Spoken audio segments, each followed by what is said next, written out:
We have leaked footage from the alleged victims of the Andrew Tate case, and this demonstrates that the women had complete freedom of movement, complete autonomy. They could go where they wanted, they could move as they pleased, they weren't locked up. The women's story shows clear collusion and attempt to extort the Tates, and up until now they almost seem to have succeeded, but the truth has been revealed. Sulaiman Ahmed has gained a significant following on Twitter as a pro-Palestinian account sharing updates on the war in Gaza.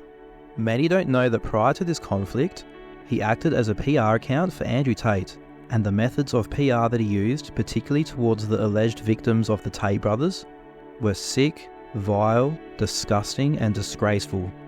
It began almost immediately after the Tate brothers' arrest in Bucharest in December 2022. Soliman wants to present himself as a serious investigative journalist, but the reality is that this is what his social media presence was from the Tate brothers' arrest and for all the months until the events on October 7th, after which he made a pivot in his content towards what we are seeing from him today. This was one of the most vile harassment campaigns in the history of social media, and Andrew Tate's chief PR spokesperson at the time, Sulaiman Ahmed, was the ringmaster of it. He used his already large Twitter following to relentlessly harass the alleged victims of rape, human trafficking and abuse at the hands of Andrew and Tristan Tate. Soliman used his account to share the full names of these women continuously and to relentlessly call them lies that were fabricating evidence. He said he was going to expose things about their past, and he viciously, repeatedly attacked their character in an attempt to bring doubt on their credibility. This campaign of his went for most of the year of 2023.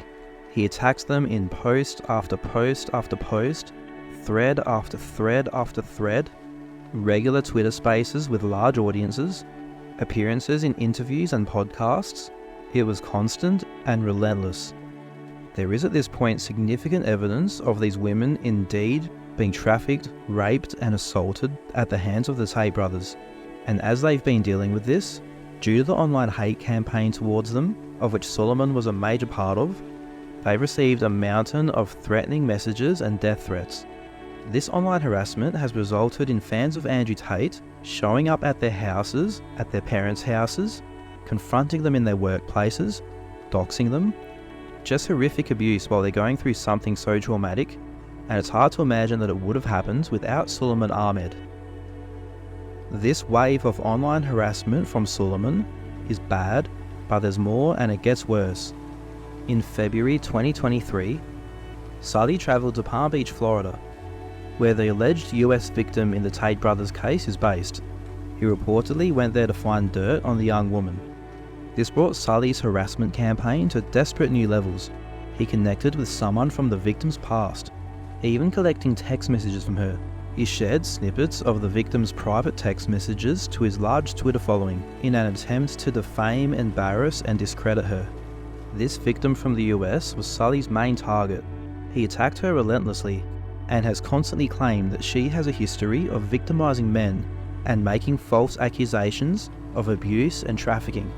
This is where Sully's antics get even worse, because in claiming that this young woman is a serial manipulator of men, constantly making false accusations, what Sulaiman Ahmed has truly done is come out in aggressive support of a convicted pedophile. During the time that she spent with these three men who he claims she exploited and manipulated, he has failed to mention that she was a minor, she was underage. One of the men that Sully has used to defame this woman is now in prison serving a 24-year prison sentence for molesting this woman when she was 15 years old, as well as other underage girls. This man was caught by a private investigator, red-handed, with footage that was used in court. He's been convicted. There's no allegedly about this. This man is a pedophile. And Sully, the sick freak, has constantly brought this up, mentioning the victim by name and saying that she exploited him. This girl, after all of this, is in hiding, having had to completely leave her area due to being doxxed and repeatedly harassed in person due to all these online attacks. He will absolutely support pedophiles to attack women who are very likely victims of absolutely horrific crimes. When you see this man's posts in your feed on Twitter, which you likely will, even if you may support the people that his current posts are in support of, be aware that this man is the opposite of a serious journalist. He is absolute bottom of the barrel scum. It's clear that his account is protected and these antics will be allowed to continue, so all we can really do is just be aware.